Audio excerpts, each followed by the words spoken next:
Much like the internet, I believe that society has warped our perceptions of what is true and what is false. We talk about truth with such hubris, like we even know what the truth is. If a tree fell down but no one was around, did it really make a sound? Oh, that rhymed. The answer is yes. Air molecules were vibrated such that if someone were standing near it, they would have heard a sound. But because no one was there to record it or experience it, we might as well not bother with the reality that it made a sound. It's why I hesitate to say that the internet has shaken our touch with reality, because I believe we've never had it to begin with. We are chronically social creatures, meaning we spend all of our time invested in social constructs and ideas, and we never step outside of that realm. It's a play on the term chronically online, when people remain solely online and their brains, well, they adjust accordingly. In conclusion, I think that we live in a society. Okay, there's more. Living in a society means that there will be social constructs and norms that everyone adheres to. Social categorization is something we do for collective understanding. Like, we can all agree that 1 + 1 = 2, right? Or we can all agree that I am a pebble. That's what I am, in case you were wondering. But we all can't agree on things like capitalism, beauty, things, and the rigid gender binary. And so some people's definitions or ideas are prioritized over others. And I get it, life isn't fair, boo-hoo, but that mindset undermines what millions of people go through. Many people suffer as a result of these social constructs. They're more social constraints, in my opinion. But I can't always blame people for adhering to societal norms because they are sometimes heavily enforced.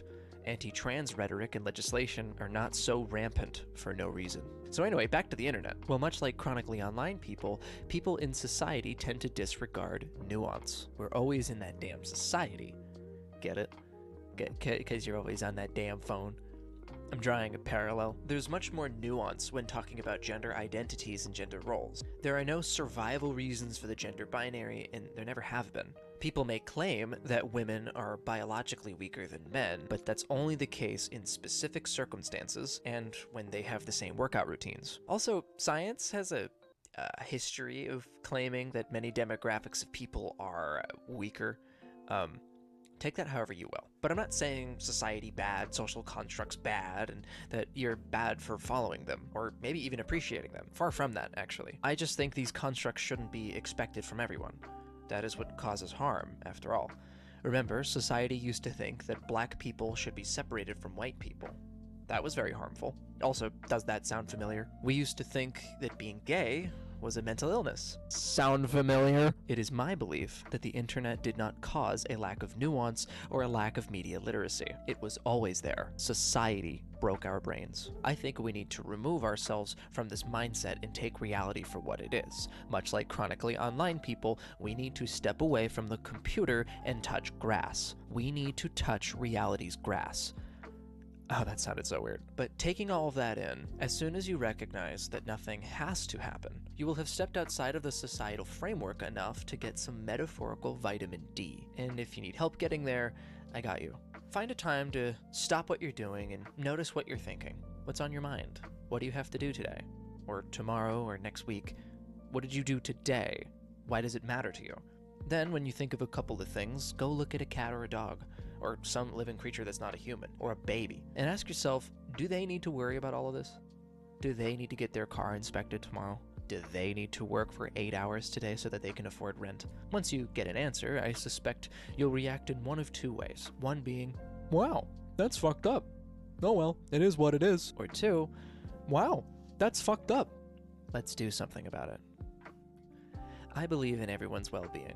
We shouldn't have to spend our days drowning in meetings, breaking our backs, or shedding blood, sweat, and tears just so society can operate. All that operation means is more meetings, more backs being broken, more blood, sweat, and tears. Also, you can get out, buy food, and barely survive.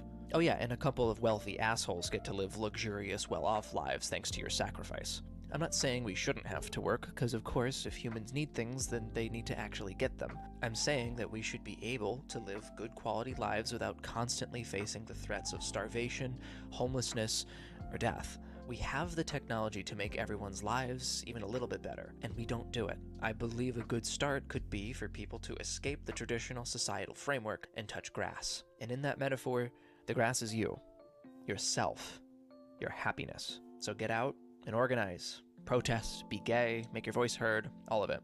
That's all from me today. Bye, cuties.